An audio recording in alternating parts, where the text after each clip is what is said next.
ആദ്യമായി നീറ്റ് എഴുതുന്ന സമയത്ത് എത്രയായിരുന്നു വിദ്യശ്രീയുടെ മാർക്ക്? 356. രണ്ടാമത് എഴുതുമ്പോ 326. മൂന്നാമത് എഴുതുമ്പോ 380.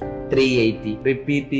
റിപ്പീറ്റ് ചെയ്യുന്നു 350ന്റെ റേഞ്ച് കടക്കുന്നേയില്ല. പോയി മോള് ചെന്ന് കയറിയ സ്ഥലത്ത് നിന്ന് അവരെന്ത് വിദ്യശ്രീയോട് പറഞ്ഞു? ഇത് നിർത്തിക്കൂടെ, വീട്ടിൽ ഇത്ര അധികം പൈസ ഉണ്ടോ ഞങ്ങൾക്ക് കൊണ്ടുതരാനായിട്ട്?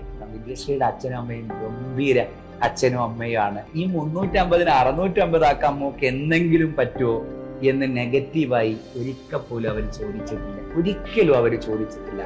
വിദ്യശ്രീ അവിടെ അവസാനിച്ചില്ല. മൊത്തത്തിൽ ഞാൻ MLTക്ക് പോവാന്നുള്ളൊരു കള്ളം പറഞ്ഞു അവർക്ക് ഞാനൊരു നാട് വിടുന്ന പോലെ സൈലത്തിലേക്ക് വന്നത്.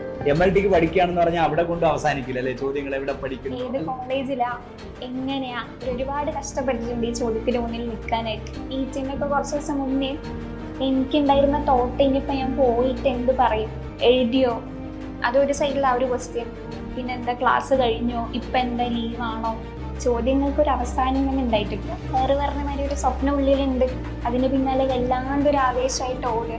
റിപ്പീറ്റ് ചെയ്യാൻ ആഗ്രഹിക്കുന്ന എല്ലാവരോടും എനിക്ക് പറയാനുള്ളത്, നിങ്ങളുടെ എല്ലാം ഉള്ളിൽ ഒരു വിദ്യശ്രീ ഉണ്ടാവണം. ഒന്നുമായി തീരണ്ട എന്ന രീതിയിൽ എല്ലാവരും ട്രീറ്റ് ചെയ്ത ഒരുപാട് പേരെ ഞങ്ങൾ ഒരുപാട് ദൂരം നടത്തിയിട്ടുണ്ട് എന്നതിൻ്റെ പേരിലാവും സൈലം എക്കാലവും ഓർമ്മിക്കപ്പെടുക.